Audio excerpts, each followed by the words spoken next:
Allahu Akbar,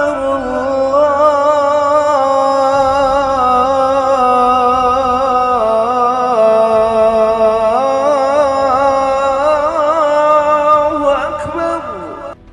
Di negeri yang setiap paginya dibangunkan suara azan, kebodohan tidak pernah mati.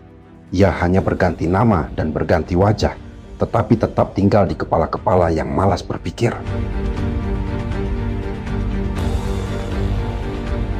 Masyarakat kita punya kebiasaan lama, percaya karena familiar dan kebetulan viral, bukan karena masuk akal.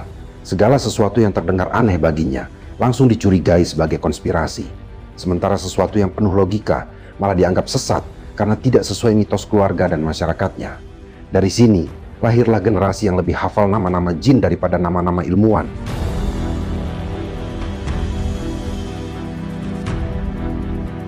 Dulu, kita mengisi presensi di langit. Sekarang, kita malah asik menghitung dosa orang lain. Mengutip buku The House of Wisdom, peradaban Islam pernah menjadi mercusuar ilmu. Di Baghdad, perpustakaan Baitul Hikmah menjadi rumah bagi astronom, matematikawan, dan filsuf lintas agama. Ibnu Sina menulis Al-Qanun fi Al-Tib yang menjadi referensi medis di Eropa selama 600 tahun. Al-Khawarizmi menemukan sistem algoritma yang jadi dasar pemrograman komputer hari ini. Ibnu Haytham menulis teori optik dengan eksperimen ilmiah yang canggih bahkan untuk ukuran zaman sekarang. Tapi hari ini, nama mereka hanya sekilas lewat di buku-buku pelajaran dan sesekali muncul di soal ujian.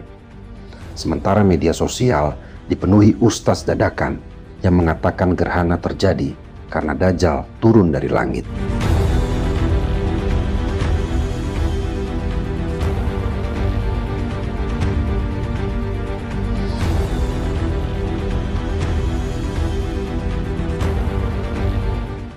Teknologi hadir, tapi tidak menyapa nalar. Kita menonton video 4K untuk menyebarkan hoax yang keluar dari otak 1 bit.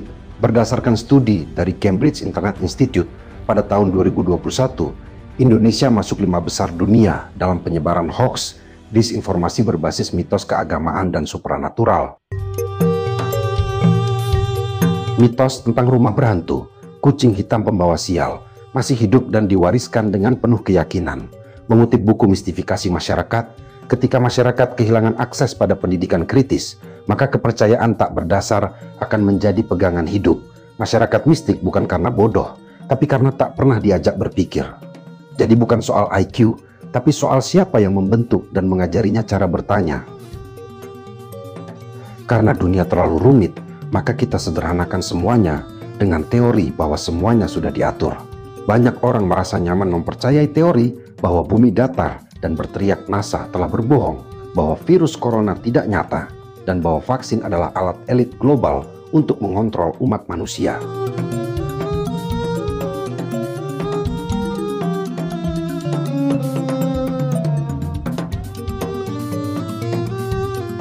Penelitian dari Kominfo dan Masyarakat Anti Fitnah Indonesia atau Mafindo menemukan bahwa 72% hoax yang beredar sejak 2020 terkait kesehatan, vaksin, dan mitos spiritual. Mengutip buku Conspiracy Theories and the People Who Believe Them, konspirasi sering dipercaya oleh mereka yang merasa tidak punya kontrol atas hidupnya. Ini adalah psikologi pengalihan, menyalahkan kekuatan eksternal daripada mengakui ketidaktahuan diri sendiri. Percaya konspirasi seolah memberi rasa penting, karena ketika kamu percaya semua rahasia besar itu, kamu merasa lebih tahu dibanding orang biasa. Padahal yang kamu pegang hanya serpihan kebohongan yang dibungkus dan didramatisir.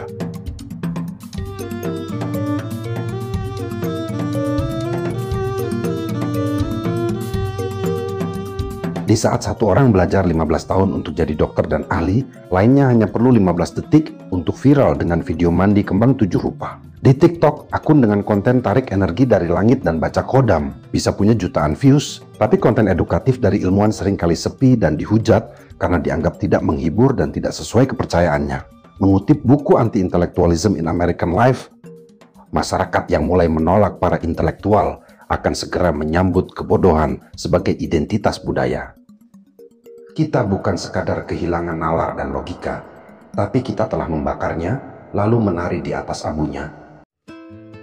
Kebodohan bukan hanya lucu, tapi juga bisa mematikan. Banyak orang meninggal karena menolak vaksin COVID-19 dan lebih memilih meminum ramuan herbal yang tidak jelas asal-usulnya. Anak-anak gagal tumbuh karena orang tua percaya imunisasi bisa merusak otak. Pekerja kehilangan pekerjaan karena lebih percaya penglaris usaha daripada pelatihan digital.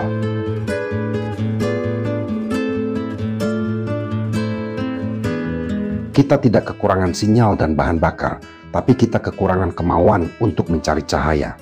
Mitos memberi kenyamanan palsu, tapi fakta sekalipun menyakitkan adalah pijakan menuju perubahan dan kemajuan. Bangsa ini bisa bangkit, tapi kebangkitan bukan datang dari langit. Ia datang dari orang-orang yang mau belajar, dari tangan-tangan yang mau menulis, kepala yang mau berpikir, dan hati yang berani menerima kebenaran. Mari tutup lembar kelam yang berisi mitos dan membuka buku-buku ilmu.